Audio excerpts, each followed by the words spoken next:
Que a paz e a graça de nosso Senhor Jesus Cristo esteja com você, meu querido irmão, minha querida irmã.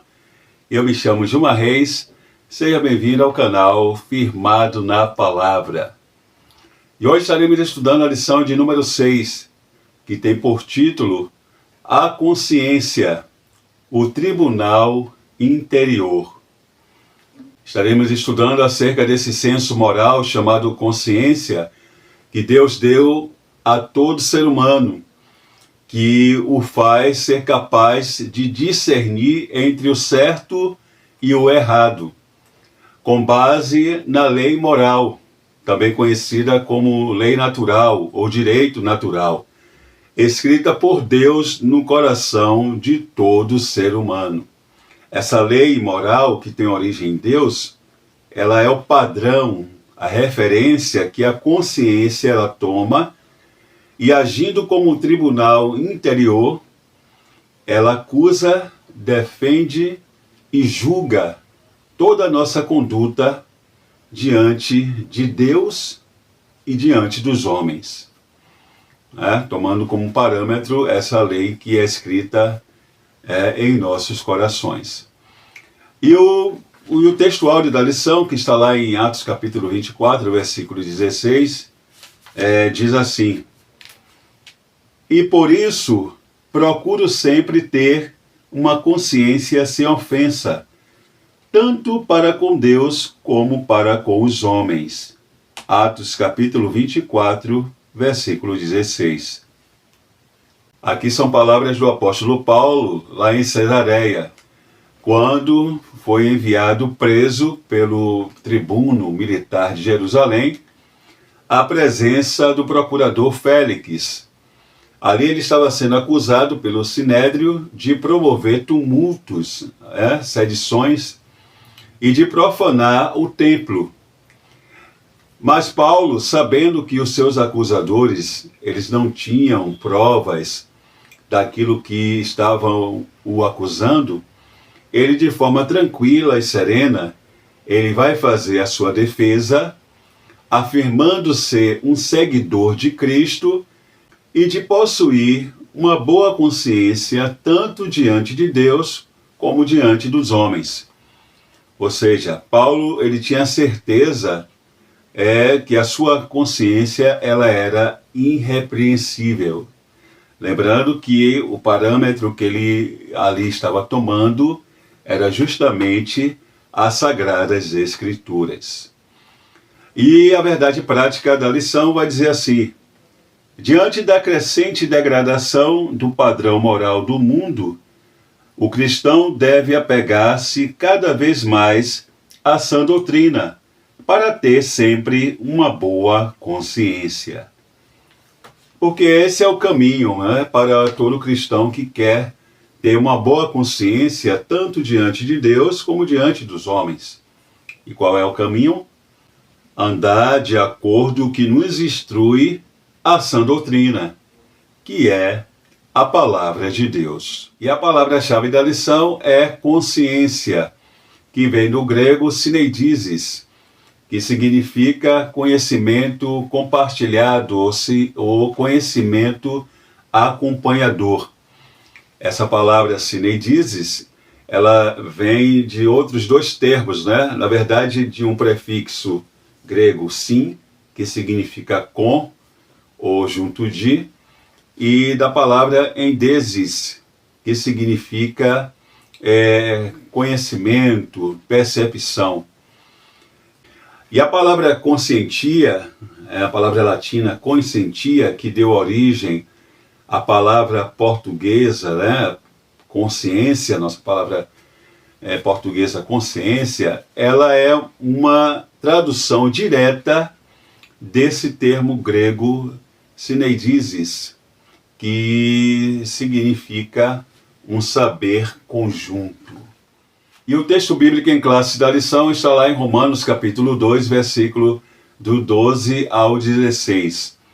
E aqui na introdução da lição, ainda na introdução da lição, o comentarista ele vai reiterar que todo ser humano ele foi criado com esse senso moral, denominado consciência, que acusa, defende, julga com base, como nós já falamos, na lei moral, né? Com base também nas Sagradas Escrituras. Mas nós não podemos esquecer que a lei moral, ela foi escrita no coração de todo ser humano, mas devido ao pecado, houve uma distorção, porque, na verdade, o que é a lei moral? Que a gente chama de lei moral, de lei natural, de direito natural. Nada mais é do que o caráter santo de Deus, expresso, imprimido no coração do homem. E nós sabemos que com o pecado, ele foi maculado, não foi destruído, assim como a consciência, ela não foi destruída. O homem ainda a possui, mas ela está maculada, podendo, como a gente vai ver no decorrer da lição, ser inclusive cauterizada, tornar-se insensível ao pecado. Mas isso a gente vai ver mais lá na frente. Mas a princípio, o que nós queremos dizer aqui é que essa lei moral escrita no coração de todo ser humano, ela nada mais é do que a expressão do caráter santo de Deus,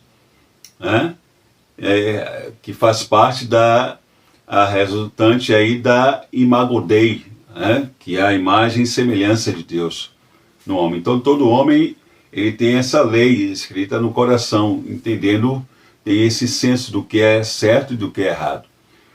E no momento em que esse homem ele toma conhecimento das Escrituras, essa lei, ela é aprimorada, refinada. É por isso que o comentarista ele vai falar aqui que a consciência, ela julga, ela vai acusar, defender e julgar com base na lei moral, com base também nas Sagradas Escrituras, porque é quando o homem tem esse refino da compreensão do que é a vontade de Deus, esse certo e errado é refinado com base na revelação da vontade de Deus que as Escrituras nos dá, e também com base em outras fontes normativas que ele vai colocar aqui, como família, como a igreja, nos lugares em que há uma liberdade de culto, como no caso do Brasil, e do Estado. Na família, porque toda família tem a sua regra, que muitas das vezes é baseada no costume que é passado de pai para filho, muitas das vezes com base na cultura em que essa família está inserida. Temos a igreja também, que tem os seus costumes, além da Bíblia, da sã doutrina. Cada igreja, cada instituição, ela tem os seus costumes. Por exemplo, eu sou assembleano, e a Assembleia tem os seus costumes, com base na sua interpretação bíblica, e que é diferente da Batista, que é diferente da Presbiteriana, e assim por diante. Então, quando eu professo minha fé em Cristo e assumo professar essa fé, fazendo parte da Assembleia de Deus, que é o meu caso, eu assumo também a responsabilidade de andar de acordo com a visão daquela instituição religiosa. Claro que, desde que isso não vá de encontro à palavra de Deus, que é o caso também da família, que é o caso também do Estado. O Estado também tem as suas normas, tem as suas leis, e nós, como cristãos, a gente deve obediência às autoridades, a gente tem que ser submisso às autoridades que foram constituídas por Deus, é o que Romanos capítulo 13 nos orienta, desde que, o parâmetro também é esse, desde que não vá de encontro às Sagradas Escrituras. Não vai de encontro, na verdade, àquele que a estabeleceu, né? Aqui a constituiu, no caso das autoridades. Isso porque a supremacia, a referência maior que a nossa consciência ela tem que ter, para fazer o julgamento, para agir como um tribunal interior dentro de nós, é as Sagradas Escrituras. Esse é o parâmetro superior, é o padrão superior, está acima de qualquer outro padrão, as Sagradas Escrituras. Por quê? Porque nada mais é do que a lei de Deus. Nós falamos sobre a lei escrita no coração de cada ser humano, que tem origem em Deus, e está revelada a sua vontade. A vontade de Deus é revelada para nós de forma perfeita através das Sagradas Escrituras. E seguindo aqui no tópico 1 da lição, nós temos antes e depois da queda. O subtópico 1 vai falar sobre a primeira manifestação, a primeira manifestação da consciência. E aqui o comentarista ele vai novamente reiterar que a consciência ela é uma faculdade inata, ou seja, todo ser humano nasce com ela. Ele vai aqui falar que ela age como um sensor moral, que Deus instalou na alma do homem, acusando, defendendo e julgando toda a sua conduta diante de Deus e diante dos homens.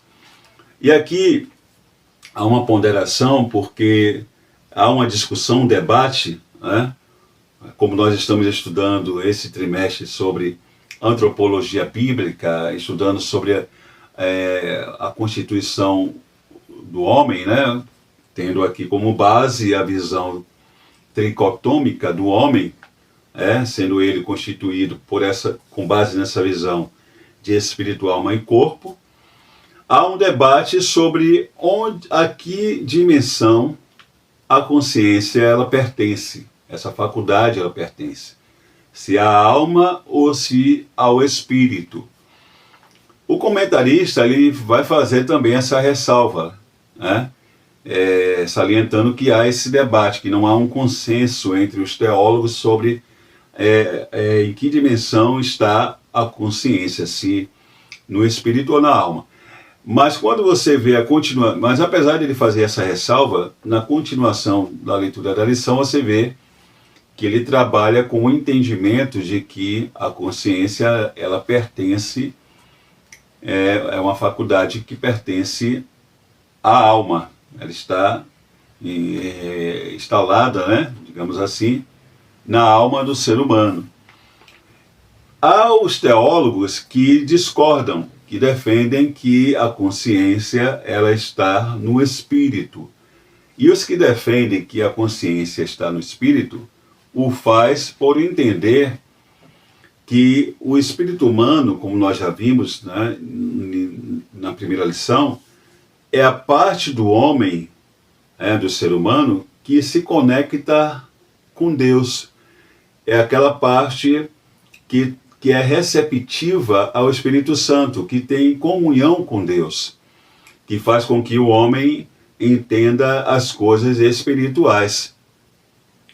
Então, com base nesse entendimento, ou seja, que o Espírito é a parte mais elevada, no sentido espiritual do homem, podemos dizer assim, porque é ela que leva o homem a ter a comunhão com Deus, entende-se que a consciência ela pertence, na verdade, ao Espírito, e age norteando, regendo as ações da alma, julgando as ações, as decisões que acontecem na alma. Haja vista a alma ser a sede das nossas emoções, da nossa razão, dos pensamentos, do intelecto, onde nós tomamos as nossas decisões.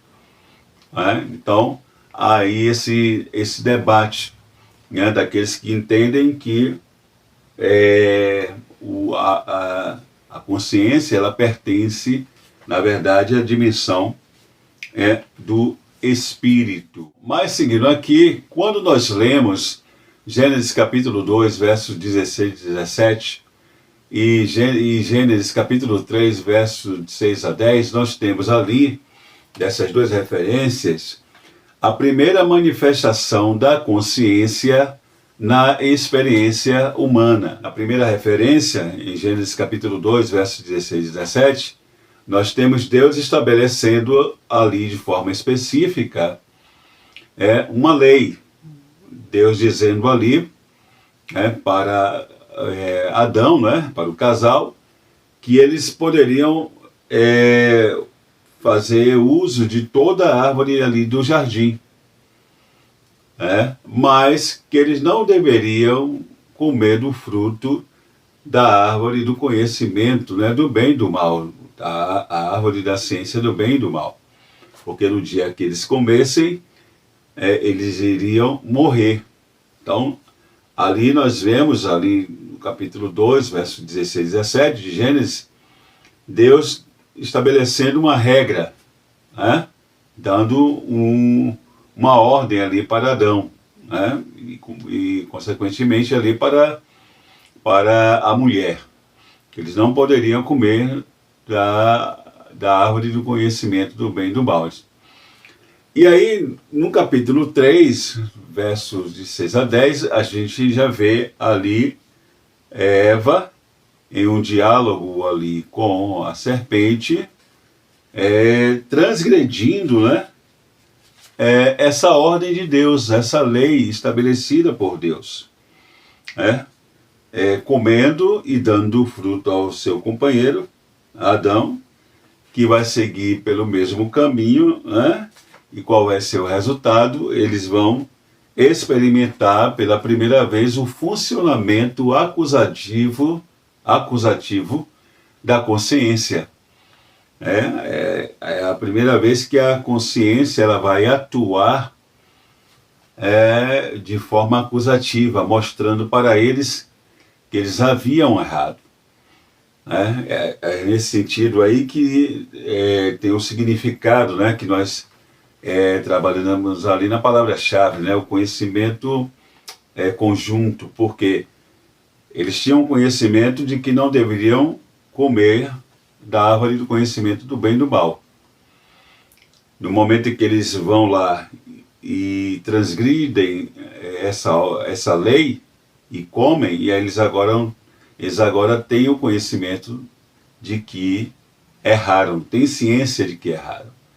A consciência vem, ecoa na alma ali do casal e eles têm consciência de que desobedeceram. E o que é que vai acontecer?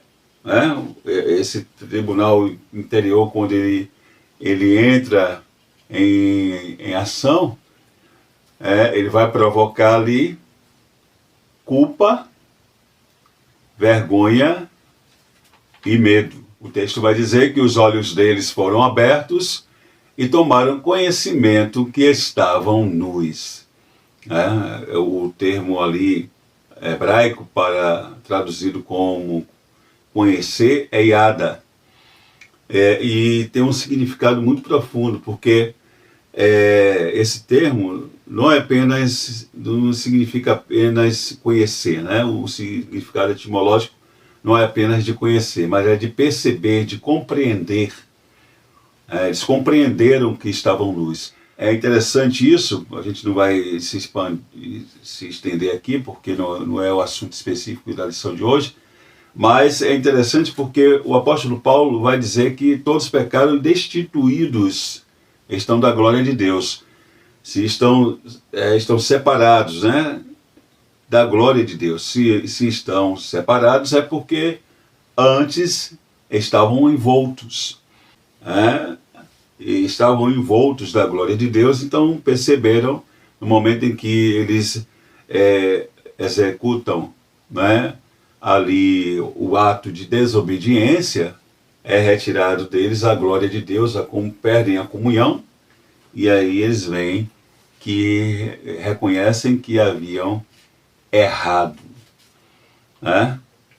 Reconhecem ali, a consciência vai ecoar na alma e acusá-los do grande erro que cometeram. E aqui no subtópico 2 nós temos o direito natural, que é o conteúdo normativo que todo ser humano possui, né? Todo ser humano já nasce com ele. Também chamada de lei moral, de lei da natureza, ou direito natural, né? Como nós já vimos que todo ser humano possui. Uma coisa que nós precisamos compreender é que nenhum ser humano será julgado pelaquilo que desconhece. Não, todos seremos julgados, né, pelas atitudes que tivemos frente àquilo que nós sabemos, aquilo que nos foi revelado. Por exemplo, uma pessoa que conhece a palavra de Deus e a sua lei, ela será julgada de acordo a ela. Ao passo que alguém que nunca leu a Bíblia será julgado pela sua capacidade de discernir entre o que é certo e o que é errado. Será julgado e condenado pelas transgressões que cometeu contra a própria consciência.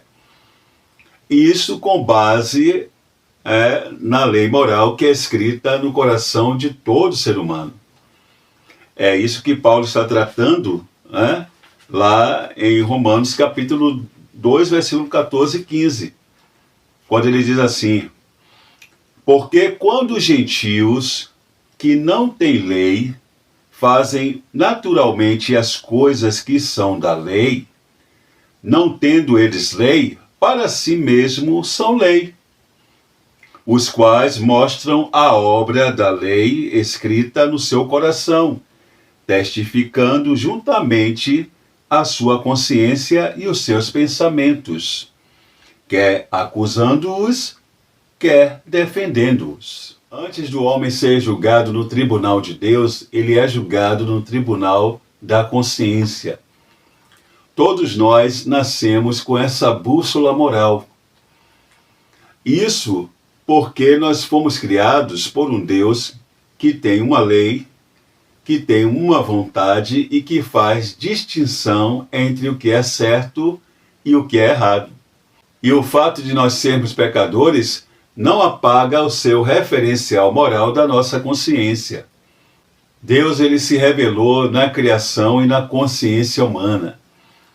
E o comentarista vai trazer um exemplo disso, trazendo aqui Caim, que feriu esse direito natural quando matou o seu irmão, ignorando a voz de Deus e sendo afligido pela sua consciência, com uma pesada culpa, dada a gravidade do seu pecado. Agora, uma coisa nós temos que ponderar quando nós falamos de Caim, esse exemplo que foi trazido aqui do comentarista, porque nós vamos ver que mesmo sendo confrontado pelo próprio Deus e pela consciência, Caim, ele não se arrependeu. Então, Caim aqui, ele é exemplo de alguém que já estava com a sua consciência cauterizada. Porque Caim, ele não se arrependeu. Ele não se arrependeu. E aqui no subtópico 3 da lição nós temos escrita no coração.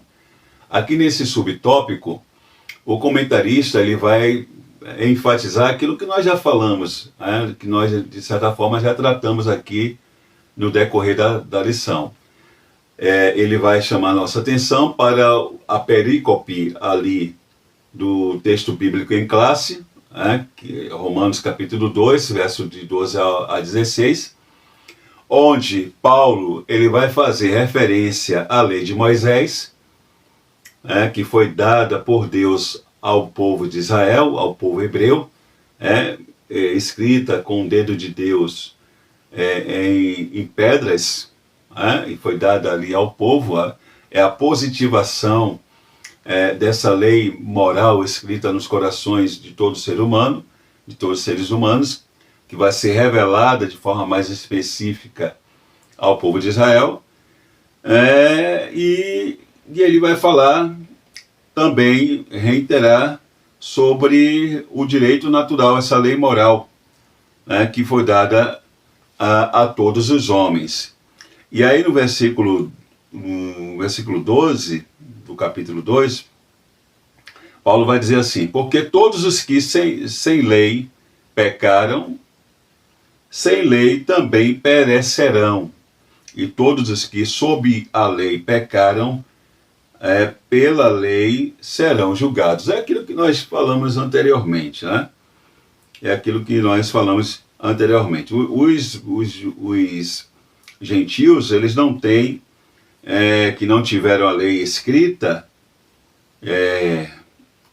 de Deus, eles não serão poupados do julgamento porque eles tiveram a lei moral, né? A lei que é escrita no coração de todo ser humano, além da revelação geral, que nós chamamos da revelação da revelação que Deus faz de si mesmo na natureza.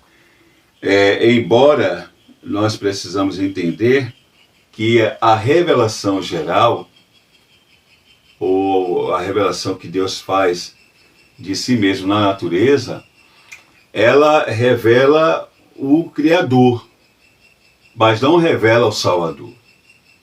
A gente precisa entender isso. Ela não é capaz de salvar, porque ela não revela o Salvador. A revelação que revela o Salvador é a revelação especial, que nós encontramos nas Sagradas Escrituras, porque é ali que nós encontramos a revelação da graça de Deus na pessoa de Jesus Cristo. É ali que nós vamos encontrar a revelação do plano de Deus, de salvação para a humanidade, o plano de redenção. Então essa é através da revelação especial que o homem toma conhecimento do plano de salvação de Deus para a humanidade. Então a revelação geral, a revelação da natural, ela não é capaz de salvar. Ela indica para o homem que existe um Deus criador de todas as coisas, e aí esse homem se torna indesculpável por causa disso, E a lei moral que é escrita no seu coração por esse Deus já o norteia daquilo que é certo e o que é errado, daquilo que agrada a esse Deus e o que não agrada. Mas para ser salvo, o homem precisa tomar conhecimento do plano de salvação, tomar conhecimento do Filho de Deus, do Filho desse Deus, Criador de todas as coisas, que é Jesus Cristo. Porque só a palavra de Deus diz que só há um mediador entre Deus e os homens, que é Jesus Cristo. Então, a revelação natural, ela não é capaz de salvar. Mas, mesmo assim, o homem, ele se torna indesculpável, porque é como Paulo vai tratar, lá em Romanos capítulo 1, versículo 20 a 32, que mesmo tendo o conhecimento de Deus, vendo através da natureza que havia um Deus único e que deveria ser adorado, os homens rejeitaram esse Deus e andaram de acordo às suas próprias os seus próprios caminhos e entendimento. Então, por isso eles são indesculpáveis. Aqui na sequência, o comentarista ele vai falar sobre o processo de codificação dessa lei natural, ou dessa lei moral, que foi acontecendo à medida em que foi surgindo a escrita. Como nós já vimos, com relação ao povo de Israel, a positivação dessa lei se deu de forma perfeita porque foi o próprio Deus que deu para eles, revelou para eles, entregou a eles através de Moisés. Ela foi escrita em pedras e entregue ao povo de Israel, os mandamentos ali escritos em pedras com o dedo do próprio Deus, A ortoga do Decálogo, né? Foi a ortoga do Decálogo. Mas é interessante que antes mesmo da lei de Moisés, da codificação, né, do direito natural pela lei de Moisés, outras civilizações, outras sociedades antigas já tinham os seus códigos de leis. Por exemplo, ele vai citar aqui os mesopotâmios, né, o código da lei da Síria Média, o código de Hitita, as leis do Egito, e o mais conhecido, né, que é o código de Hammurabi, né, o Hammurabi. E todas essas variações oriundas da lei moral, né, escrita nos corações dos homens de todos os povos. Ou seja, por quê, né? Interessante isso.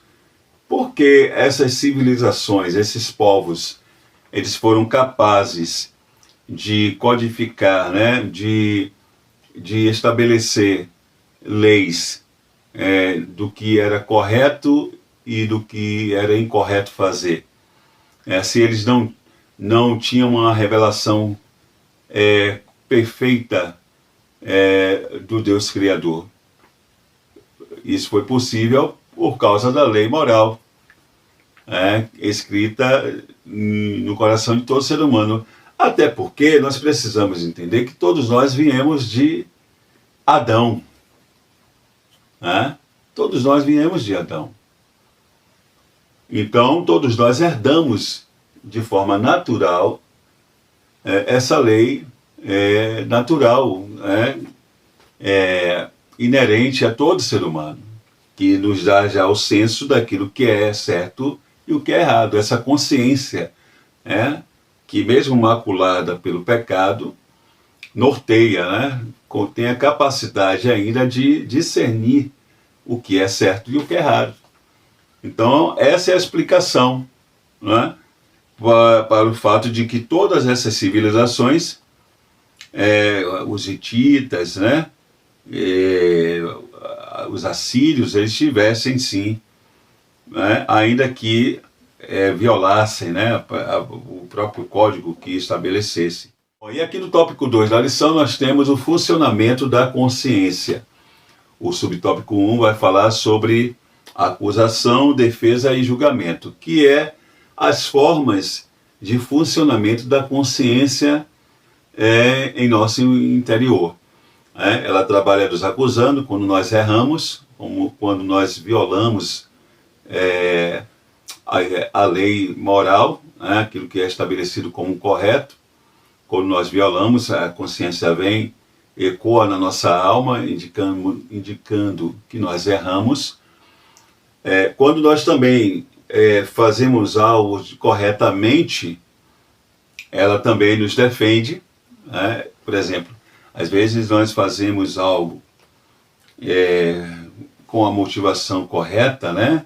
Mas alguém nos julga de forma contrária, mas nós temos a tranquilidade, porque a consciência ela age em nossa defesa, nos tranquilizando, dizendo, olha, mas não foi isso, não foi exatamente isso que ele disse, né, ou que ela disse. Não foi essa a minha intenção. Então, eu estou tranquilo, dessa forma, né? Ela age na nossa defesa. A gente toma consciência de que a nossa intenção não foi aquela que outrem está dizendo que foi, né? Um exemplo para nós compreendermos. Mas ela também age de forma judicante, né? Como um juiz. E aí nós vamos lembrar das palavras de Davi, né? No Salmo 51, versículo 3, quando ele diz: pois eu conheço minhas transgressões e o meu pecado está sempre diante de mim. Não adianta. É quando nós cometemos um pecado e queremos até passar por cima, dizer que está tudo bem, mas não, a consciência está ali o tempo todo. Era a questão de Davi, né? Ele tinha consciência que ele tinha, aqui o Salmo 51 está atrelado a essa questão, né? Ali do pecado de Batseba. Então ele sabia, o tempo todo a consciência estava ali o acusando, né? O lembrando a ele que ele havia adulterado, né? Tomado a mulher de Urias, havia colocado Urias na frente da batalha, né? Ele era um homicida, ele era um adúltero e um homicida. Então a consciência estava ali, né? Acusando. Nós vamos ver que em Gênesis capítulo 3, versículo 7, diz que tão logo Adão e Eva pecaram, foram abertos os olhos de ambos e conheceram que estavam nus. Né? Aquilo que nós já falamos, né? Ali o verbo para conhecer é yada, como nós já vimos, né? Que traduz o apontamento negativo feito pela consciência. Vocês erraram, né? Ou seja, a consciência ali agiu como juiz, né? Reprovando a conduta do primeiro casal, né? A consciência ecoou na alma como uma voz incômoda, que muitas vezes traz dor no coração, como aconteceu com Davi quando contou, né, quando fez ali o censo do povo, lá em 2 Samuel capítulo 24, versículo 2.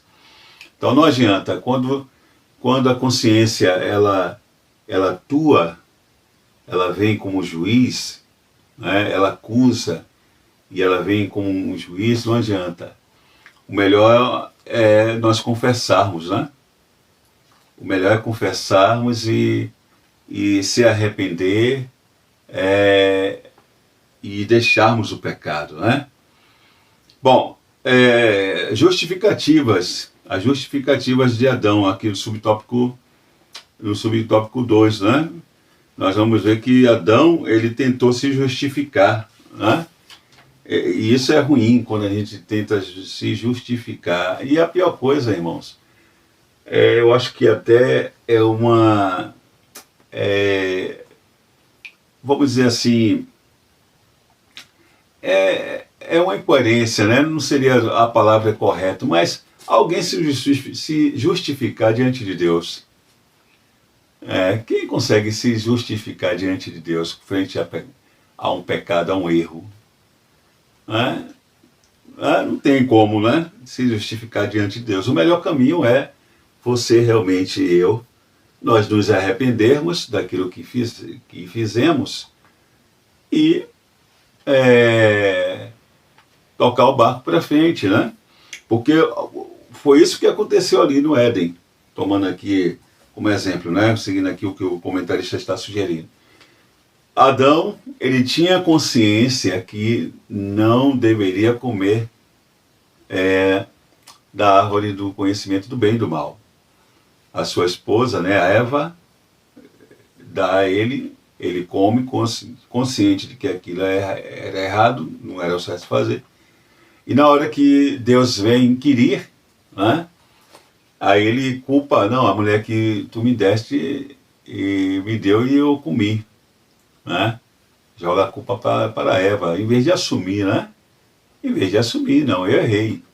Né? Aí Eva vai e transmite para a serpente, né? A serpente me enganou e eu comi. Não. Vocês sabiam, né? Eles tinham consciência. Na verdade, a grande questão é quando nós queremos experimentar, né? A gente quer experimentar. A gente quer realmente ver se é algo bom. Né? O pecado tem essa questão, né? Essa sedução, né? Dependendo do que seja, tem essa sedução. A gente diz, quer experimentar. O problema é quando vai e não tem volta, né? Aí que é o problema. Né? Então, o melhor é vença a tentação. Vença. Né? Vença a tentação. O ser tentado não é o problema. O problema é ceder à tentação. Se Eva ali e Adão, eles resistem ali à tentação, qual seria o destino do mundo, né?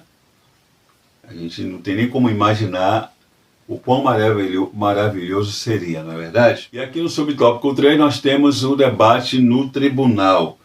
A consciência, como nós já vimos, ela atua como um tribunal interior no homem. e ela julga as nossas condutas, reprovando-as ou aprovando-as, com base também na coleta de dados que ela faz do presente, do passado e do futuro. Né? Aquilo que nós estamos a fazer, aquilo que nós já fizemos e muitas das vezes escondemos, não confessamos, e a consciência está ali, né? E a consciência está ali lembrando que nós temos algo ainda para uma pendência, né? E do futuro, como é que ela atua no futuro? É quando a gente evita fazer algo porque pensando nas consequências, né? No que aquela atitude daquele momento presente ela irá resultar no futuro. Isso é a consciência que vem e que ecoa na nossa alma, né? Para nortear a nossa decisão, para que a gente tome a atitude correta. E se não é para fazer determinada coisa, a gente ouve e recua, né? É a forma como ela atua sobre questões futuras. Ou, às vezes, quando nós tomamos uma atitude precipitada, agora ela vai também trabalhar, né, na nossa mente e falando o tempo todo, né, no que aquilo pode resultar no futuro. E se torna um martírio, né? E se torna um martírio. E aí nós temos aqui alguns exemplos, né, disso. Você tem lá Atos capítulo 23, versículo 1, que é quando o apóstolo Paulo, diante do Sinédrio, ele diz: varões irmãos, tenho andado diante de Deus com toda boa consciência até o dia de hoje. Aqui são palavras do apóstolo Paulo, alguém que estava tranquilo, né, com a sua consciência, andava de cabeça erguida, não tinha nada que se envergonhar. E aí nós temos aqui também 1 Coríntios capítulo 4, versículo 4, quando o apóstolo Paulo diz: porque de nada me argui, ou seja, de nada me sinto culpado, né? A consciência. Contudo, nem por isso me deu por justificado, pois quem me julga é o Senhor. Aqui tem um detalhe, porque olha o que ele diz, né? Ele diz que ele olha, se analisa e em nada se sente culpado. Porém, mesmo assim, ele não se sente justificado, ele não se dá por justificado, né? Porque quem o julga é o Senhor. Por quê? Porque por mais que a consciência ela seja esse senso moral dado por Deus, né, ela atue como um tribunal interior em nós, ela não é suficiente, e ela não é a instância maior. A instância maior é Deus. Ele é a última instância, porque ele é o justo juiz. Porque, de repente, a gente pode fazer algo que a gente esteja tranquilo com a nossa própria consciência. É aquela questão da distorção, né, que há por causa do pecado.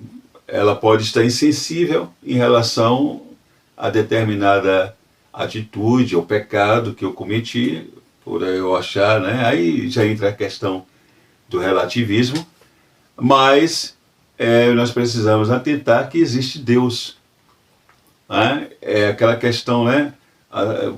Você está tranquilo, mas como é que Deus está vendo isso? Né? Ele que vai julgar. Então nesse sentido, Paulo ele está dizendo: olha, em nada eu me sinto culpado, mas mesmo assim eu não me dou por justificado, porque quem me justifica, quem vai fazer realmente o julgamento correto é Deus. Então, por mais que a consciência ela tenha sido nos dada como um senso moral, ela não é suficiente. Nós precisamos lembrar que existe o justo juiz, a última instância. 1 Samuel capítulo 24, versículo 6. Aqui também são palavras de Davi, quando ele diz assim: e disse aos seus homens: o Senhor me guarde de que eu faça tal coisa ao meu Senhor, ao ungido do Senhor, estendendo eu a minha mão contra ele, pois é ungido do Senhor. Aqui foi quando ele teve a oportunidade de matar o rei Saul e não o fez, por temor, né? por entender que por mais que Saul estivesse rejeitado por Deus, mas ainda estava na posição de rei. É aquela questão, né, que muitos precisam entender. Tem coisas que, por mais que a gente entenda que deva ser resolvida, mas deixe a quem é devido, né? Muitas das vezes Deus não colocou, Ele mesmo tira, né? Ele não vai fazer nada para que amanhã sua consciência não esteja lhe afligindo, né? O melhor é a gente dormir com a consciência tranquila, né? Entendendo que a gente não entrou naquilo que não era para entrar, né? E aí nós chegamos aqui no tópico 3 da lição. A consciência, ela é falível, aquilo que nós acabamos de falar, né? E aí o subtópico 1 vai falar sobre os defeitos da consciência. Aí ele vai falar que a Bíblia, ela menciona consciências defeituosas, cauterizadas, né? Insensível, que é a consciência insensível ao pecado, fraca, legalista, né? Aí nós temos aqui algumas referências, Efésios capítulo 4, versículo 19, 1 Timóteo capítulo 4, versículo 2, né? A consciência fraca, que é uma consciência legalista, 1 Coríntios capítulo 8, versos 7 a 12, né? E sobre a consciência cauterizada, olha, isso é a pior coisa que pode acontecer com o ser humano, né? Quando a sua consciência já está insensível ao pecado. Meu irmão, a pessoa que chegou nessa condição, ela já está aí à própria sorte. Porque nesse caso aí, nem no caso do cristão, né? Quando chega nesse ponto, nem o Espírito Santo mais atua na vida dessa pessoa. Porque se ela endureceu tanto a cerviz, né? Porque uma consciência cauterizada, ela chega a esse ponto quando a pessoa já endureceu, já ignorou a voz do Espírito Santo, já ignorou conselhos, né? Orientações, porque estava focado naquilo que queria fazer. E isso é perigoso, né? Quando a gente vai repetindo pecado, sabe? E aí chega um ponto que a gente já comete aquele mesmo pecado, mas a nossa consciência já não sente mais nada, já não nos acusa, e a gente já acha que é normal. Isso é um perigo, né? E aí o subtópico 2 vai falar sobre Deus, o Supremo Juiz, que apesar de sua grande importância no exercício, aquilo que nós já falamos, né? De juízo moral, o pronunciamento da consciência não tem valor absoluto ou definitivo. Como disse Paulo, né? Aquilo aquela passagem que nós lemos, né? Porque em nada me sinto culpado, mas nem por isso me considero justificado, pois quem me julga é o Senhor. Tem um pouquinho a ver com o que eu acabei de falar da consciência cauterizada. Porque existe, como nós já falamos lá no início, por causa do pecado, essa consciência ela não está atuando de forma perfeita, ela está maculada também pelo pecado. Ela continua nos orientando sobre o que é certo e errado, mas ela pode ser cauterizar em relação ao pecado, ela pode estar sujeita, dependendo, né, ao relativismo, né? O mundo, ele é relativista. O que é errado para você não é errado para mim, né, na visão do mundo, né? Então a pessoa que está nessa condição pode dizer, não, eu estou fazendo isso aqui, mas estou tranquilo. É aí que entra a questão do refinamento da lei moral. Porque a pessoa que está nesse estado, ela só vai ter o conhecimento do que realmente é correto, daquilo que agrada a Deus, daquilo que Deus estabeleceu como certo e como errado, no momento que ela toma conhecimento, né, do Evangelho, da cruz, quando ela toma conhecimento da palavra de Deus. Né? Quem vai fazer esse refinamento é a palavra de Deus. É por isso que o comentarista ele coloca aqui, ó, para a consciência funcionar bem, é preciso estar corretamente educada e cuidada à luz da genuína palavra de Deus. Né? Através do Espírito Santo, porque é o nosso manual de regra e prática. É por isso que a consciência, né, ela não é, ela é falível, né? Ela é falível. Porque você precisa entender o que é que Deus pensa de determinada coisa, né? E como é que a gente vai saber isso? Através da palavra. Né? É através da palavra. Por isso que Paulo está dizendo, olha, eu tenho culpa, me sinto culpado, mas quem vai me justificar é Deus. Devemos sempre nos submeter humildemente a Deus, ainda que a nossa consciência não nos acuse. Somente Ele, o Supremo Juiz, pode sondar nosso interior e expor os mais profundos desígnios de nosso coração, mesmo os que nos sejam ocultos. É por isso que aí nós temos que sempre fazer a oração do salmista, ali do Salmo 139, sonda-me, ó Deus, conhece meu coração,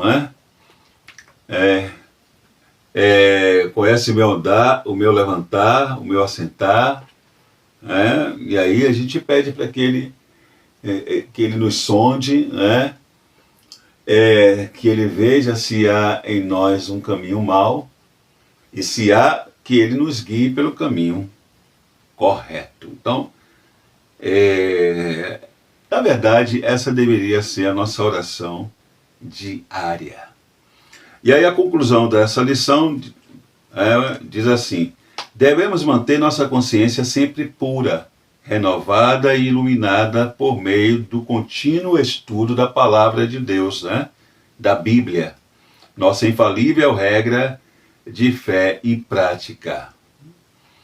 Se ela nos acusar, não nos esqueçamos, o sangue de Cristo é poderoso para purificar a consciência de todo aquele que, arrependido, confiar no poder do seu sacrifício.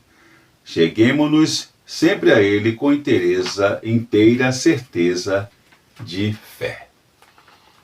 Amém, queridos? Então, aqui foi o fim de mais uma lição, a lição de número 6. Que Deus possa continuar falando aos nossos corações através do Espírito Santo, e que nós possamos, mais uma vez, a gente está falando aqui, que a gente possa, nesse trimestre, não só adquirir conhecimento, mas colocá-los em prática. Tá bom? Se você gostou desse vídeo, deixa aí o seu joinha, deixa aí o seu comentário, compartilha aí esse vídeo com seus amigos. Se você não é inscrito no nosso canal, se inscreva para que a gente possa estar continuando aqui no projeto, aqui na plataforma. Tá bom? Que Deus continue te abençoando você, sua vida, seu ministério, sua família. Fique com Deus e até a próxima lição.